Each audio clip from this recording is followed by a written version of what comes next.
the greatest thing that you could have in this life is your family. Because at the end of the day, mawawala lahat sa'yo.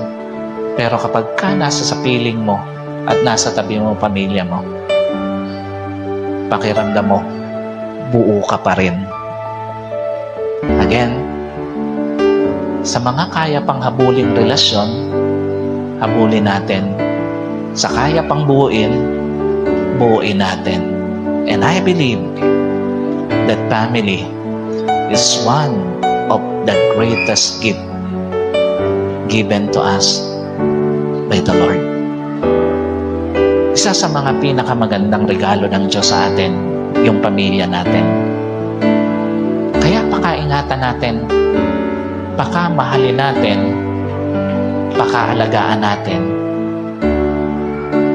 pakarespetuhin natin.